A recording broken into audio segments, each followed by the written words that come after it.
Latest from the Skywatch Weather Center with sunny skies, but weekend thunderstorm activity. We'll have the latest from the Skywatch Weather Center. Also, President Biden calls on Congress to act on gun control. The 4 states' most watched news starts now. 3 inmates from the Barry County Sheriff's Office have escaped. This is KOAM News at noon. I'm Bronte Sorotsky. Lance Justin Stevens, Matthew Allen Crawford, and Christopher Allen Blevins escaped from the Barry County Jail this morning. The 3 men are considered armed and dangerous, and the Sheriff's Office says if you see them or know their whereabouts, to not approach them, to call 911 immediately. A Jasper County, Missouri man is dead after a motorcycle crash. 51-year-old Jason Lapari was driving a motorcycle on Highway NN 7 miles northeast of Avila, Missouri, Wednesday morning when he went off the road, then hit a ditch and utility pole. Lapari died at the scene. Police are searching for a suspect for attempted murder and other charges. Early Thursday afternoon, a cyclist in Independence was injured by a car. When officers arrived, they found a 39-year-old man with serious injuries. Witnesses say the suspect vehicle left the scene and identified a driver with a small child with him. Police say 39-year-old Brian Metzger of Independence is suspected of attempted murder, aggravated battery, aggravated assault, and aggravated endangerment of a child. Authorities say they believe he knows the victim and it was a targeted attack. The victim was taken to the hospital. No words on his identity. The Cherokee County Attorney's Office is now reviewing a fatal shooting in Baxter Springs from March. On Thursday, County Attorney Nathan Coleman met with agents from the Kansas Bureau of Investigation. They discussed the investigation into the deaths of 27-year-old Taylor Shute, 37-year-old Eli Crawford, and 2-year-old Cleslin Crawford. Shortly after 7 p.m. on March 26, authorities received a 911 call for help from a woman. Officials said that Eli Crawford shot and killed Taylor Dawn Shute and went inside with their 2-year-old child. After a nearly 3.5-hour standoff, they say an officer was able to fire back. Officers found Crawford and the child dead inside. A KBI investigation determined that the bullet that killed the 2-year-old was fired by a Joplin police officer. Coleman clarified to KOAM that this is still an open investigation pending his review. Newton County, Missouri authorities charged the president of the Neosho Youth Football League with stealing tens of thousands of dollars in league funds. According to a probable cause affidavit, league president Stuart Pace acknowledged to authorities that he misused funds in a checking account. The amount of the theft is unclear, but the charging document says it's more than $25,000. President Biden delivered a rare evening address to the nation from the White House last night, addressing the recent spike in mass shootings. In an emotional plea, he urged Congress to enact more strict gun control measures. CBS's Bradley Blackburn is in New York with details. This is Backdrop. President Biden called on Congress to take action against gun violence following recent mass shootings across the country, including a New York supermarket, a Texas elementary school, and an Oklahoma hospital campus. After Columbine, after Sandy Hook, after Charleston, after Orlando, after Las Vegas, after Parkland, nothing has been done. Among the changes Mr. Biden wants to see, a ban on assault weapons and high-capacity magazines, stronger background checks, and new red flag laws. The Protecting Our Kids Act. Yesterday, House Republicans pushed back against a proposal by Democrats that includes many of the president's priorities, saying it is a threat to the Second Amendment. A bipartisan group of senators is also working on a package, hoping to find a compromise more likely to land on the president's desk. The Democratic legislation passed committee and is expected to pass the full House next week, though is unlikely to garner the 60 votes needed to pass the Senate. Now let's throw it over to Michael, where we're looking at a pretty nice day. Wait, there's no rain today? For once, except I hear you might also have some bad news about... We'll get to that in a little bit. Let's enjoy really the next 2 days here, because Friday is going to be delightful. The majority of Saturday is going to be fine as well.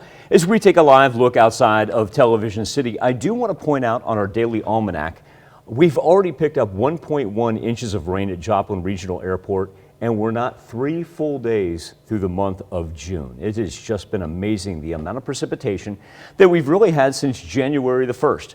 Earlier this morning, we talked about temperatures being as low as 48 degrees. Now look at everybody sitting squarely in the mid, if not high 70s. Interesting to note, Yates Center and Chanute, 77 degrees, some of our warmer temperatures actually happening up to the northwest, and that is because that was where the clouds cleared off the earliest, as all the precipitation that we even see throughout the Midwest region staying down below the Red River.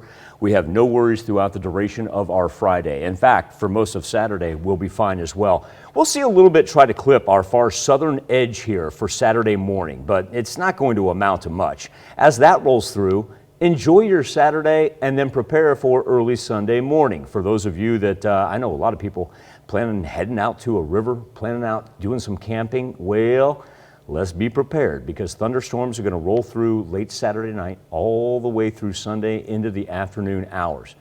On top of that, Bronte, we're going to heat back up. So if you combine the thunderstorm activity with our temperatures up into the 80s, it's going to be a little bit humid. Coming up here in just a little bit, because I know everybody's wanting to get out and about. It's June, first full weekend of June. You want to get on the water. We still have flood warnings abound. We're going to break those down, tell you what's safe, what's not looking so safe when I see you in a bit. All right, thanks, Michael. We'll catch up with you in a bit. Kansas is getting a suicide prevention and mental health crisis hotline, along with mobile crisis intervention teams to help respond to the calls. On Thursday, Governor Laura Kelly signed the bipartisan legislation creating both. Kelly said, quote, "There's no doubt having mobile crisis teams just a phone call away will save lives. The 988 hotline will be available 24 hours a day, 7 days a week, and will be within the National Suicide Prevention Lifeline Centers network." That's a look at today's top stories and weather in our first 7 minutes. Up next on KOAM News at noon. Record high gas prices pose a problem for Americans who plan to travel this summer. We'll hear more about the cost of travel. And later, we're celebrating National Donut Day and making donut bread pudding in the Mr. Food Test Kitchen. Here's a look at our tower camera, sponsored by R.E. Smith Construction, as work continues on the KOAM More Power project. Check it out anytime on our website, koamnewsnow.com/power. Record high gas prices are turning into major speed bumps for Americans who plan to travel this summer. Today, the nation's average gas price for a gallon of regular is $4.76, another new record. Chris Van Cleve talked to one driver about the high cost of going on a trip. Pain at the pump is written all over Debbie Carl's face. Looks like you did almost $100 this time. It's awful. It's awful. Yeah, I'm thinking this is the second time we fueled up. The first time was $75. So we're going to spend like probably $600 or $800 in gas. She, her daughters, and grandkids are driving 650 miles each way for a long weekend of camping. Are the gas prices ever going to go down, or do you think this is... I hope so. But don't expect it to get better anytime soon, says Gas Buddy's Patrick DeHaan. This may be the low point for the summer in what could become certainly a very expensive summer to fill your tank. Demand for oil is outpacing supply. The war in Ukraine means millions of barrels a day of Russian oil stay off the market. U.S. and OPEC are increasing oil production, but it's still below pre-pandemic levels. Capacity at U.S. refineries that turn crude oil into gasoline also remains below 2019 output. While demand may peak midsummer, that's right when hurricane season ramps up. Will we see a hurricane disrupt refining? If we do, that could prolong how long it will take to see a reprieve in prices. We're simply biding time until the next major headline. A year ago, it would have cost about $50 to fill up this SUV. Now, $78. That is pain at the pump. Some relief may come in the fall, but for now, prices are only likely to rise. Debbie Carl says even if it costs her more to get there, she can't put a price on family time. Chris Van Cleve, CBS News, Daytona Beach, Florida. Still to come on KOAM News at noon, Mr. Food. We couldn't let National Donut Day slip away without sharing one of our favorite recipes with you. It's so good, you won't want to miss it. But first, Michael Hayslip returns with your complete One thing we're going to talk about here as we head into the weekend. I know it's going to be very tempting. The sky is beautiful right now. We're going to look at Friday and Saturday as being gorgeous days. But importantly, I want to talk about the flood warnings that we have that are still in effect for a number of our rivers. This indicating it's still very dangerous out there because we kind of become prisoners of the weather moment, if you will. And so it's really easy to forget about what transpired on Tuesday and Wednesday when we saw some of our rivers pick up anywhere from 4 to 6 inches of rain. As we say that, it's a beautiful 75 degrees with mostly sunny skies over 7th and Range Line, and really 75 being the dominant number with no worries on the Skywatch Storm Tracker. So let's kind of dive into what we were talking about as far as safety reasons go. And there's several rivers that I want to point out, and we'll start on our far left here with the Verdigris River, running from Independence down into Coffeyville, right on the state line. That flood warning lasting until Saturday morning. But you have to remember, the farther south that you get, and I know Lake Toronto will collect a whole lot of this, but at the same point in time, that's going to be, you need to be wary being on the Verdigris. Let's talk about the Neosho, where the flood warning at the, that'd be about the Oswego gauge, will run until Sunday. But if we drop down into Ottawa County, down in the Commerce area, that lasting all the way until Sunday afternoon. So you need to anticipate flooding if you're going to go camping out there. As a matter of fact, I've already talked to some people, and the Neosho already trying to come out of its banks. And then up to the north, this has been a consistent because of the amount of rain that we've picked up over the month of May and now into June. We've got the Osage, the Little Osage, and the Marmaton, which I know are very popular spots, especially for a June weekend. But look at that, the flood warnings lasting all the way until Tuesday. Not this weekend, all the way until Tuesday. So please be apprised of that. And if you can, I understand everybody wanting to get out and get some fresh air, but maybe if you can take a week off, that may be on the safest thing to do. As far as what we're looking at in the contiguous 48, we do have a developing storm. It is now called potential tropical cyclone number 1, but you also may know it as Agatha. These are the remnants of Agatha that have repurposed in the Atlantic Basin after it crossed over the Yucatan Peninsula, and we're expecting tropical storm, if not hurricane force, by the time it hits the Florida Peninsula, because we are now in the midst of hurricane season. But you will notice too the severe thunderstorm risk map. Well, that's great for us because it cuts us out of the mix altogether, and we deserve a break after what we had earlier this week. Our weather trend for today and into tomorrow, absolutely perfection. As a matter of fact, if you want to get out and get anything done out in the yard or enjoy outdoor activities, it's going to be today and tomorrow are going to be the times to do it, because once we get into late Saturday night, here we go, storms formulate north central Kansas, work from northwest down to southeast through us. And so what we're going to do when we talk about the muggy meter, Sunday is going to be a tad bit problematic along with Monday, because our humidity is going to stick around, and even though it's not going to be thunderstorm activity during our daytime hours, probably you're going to get outside and you're going to be like, oh, I did not have this in store. So once again, today, tomorrow, best times to do it. Sunday is just going to feel humid as get out. I think Monday we feel a little bit better as far as getting more acclimated to it, Bronte. But then again, we pick up more rain Monday morning. Quit during the afternoon. Well, what does that do? All that moisture has to go somewhere. The heat soaks it right back up, and we don't get a break in the temperatures until we get to Tuesday. Okay, and even Tuesday, I mean, it is a break, but it's still pretty warm. But I'll tell you what, you have to remember, this time of year, we should be rolling about 84. Okay. So that's 75, that's almost 10 degrees below normal. But at the same point, if you want to get anything done, how wet is it going to be? Yeah. Yeah. So definitely try to get everything done today, tomorrow. Today, tomorrow, and then get ready for the humidity. All right, thanks, Michael. We take this time to honor today's four-state hero, Private First Class Robert Monty. The Parsons, Kansas native served in the Navy from September 1968 to June 1970.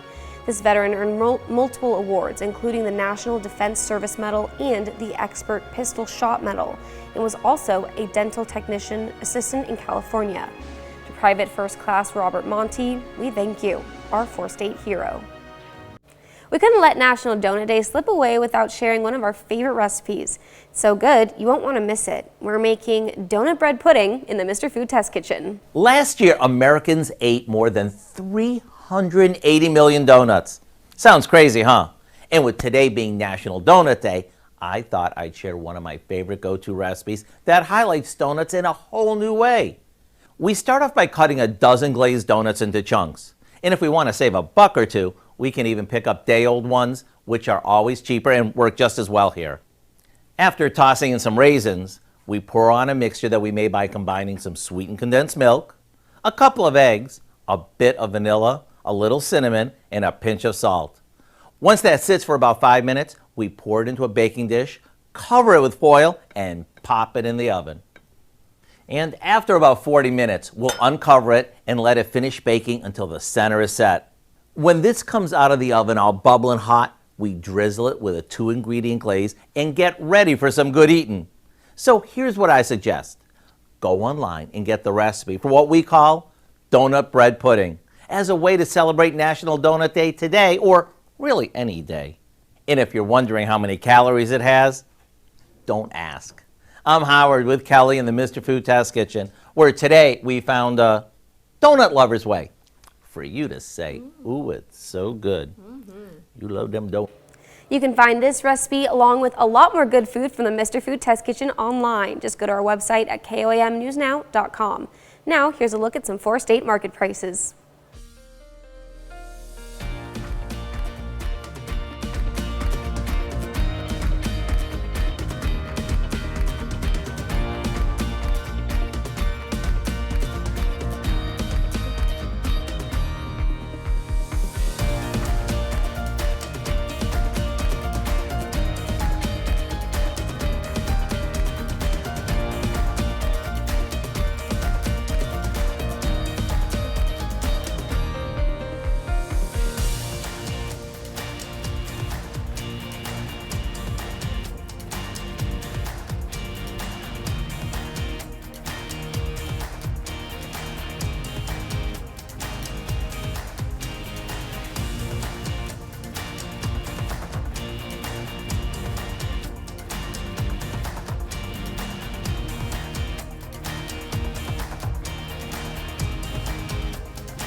We've got a beautiful Friday and pretty much a wonderful Saturday in store. But remember, Saturday night, we'll have thunderstorms that'll kick in. Those should be out by late Sunday morning for the eastern portion of the 4 states. But if we're going to get up back into the 80s, it's going to be a tad bit humid there by Sunday afternoon. Okay, well, just got to enjoy the nice weather while we have it. Well, you and I were talking this morning, 36 hours of pretty much pristine June weather. Yeah, just take that and then just get the rest of the weekend. Exactly. Hopefully, maybe the next one will be better. And I'm going to reiterate it again. Stay off of them, but if you're going to get on them, be careful on our rivers, please. Definitely. Thank you, Michael. Well, coming up tonight at 5, the Department of Labor says the economy added 3,900,000 jobs last month. The number may look good, but experts say hiring could slow down in the coming months as the Federal Reserve continues to raise interest rates in an attempt to ease inflation. Plus, the city of Pittsburgh announces new federal investments for the city and police department. And the latest on the escaped inmates from Bexar County, Missouri. Join us for those stories and more on KOAM News at 5. We'll see you right back here at 5 o'clock.